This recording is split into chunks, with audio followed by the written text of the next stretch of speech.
Divorce lawyers, what's the saddest thing you've seen? One day, I got a call from a couple in their 30s who wanted a divorce. The guy was a veteran who served in the Navy, and the girl owned her own flower shop.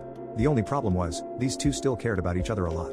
They told me that they just weren't compatible to live their entire lives together, so they wanted a safe and amicable divorce. They only consulted me to make sure everything was divided 50-50, and to do whatever was best for their two kids. It was refreshing to oversee a peaceful divorce, but secretly I hoped they would get back together since their relationship looked so perfect. Well, one day the husband came to my office and he looked like he had just returned from a battlefield.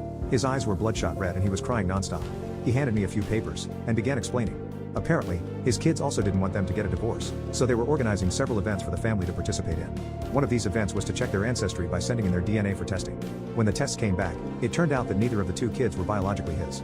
He was heartbroken, and kept yelling, "I trusted her, I always trusted her." A few minutes later the wife came running in, also crying, and started apologizing to the guy, giving him excuse after excuse. I realized that in the end, this divorce was going to be just like all the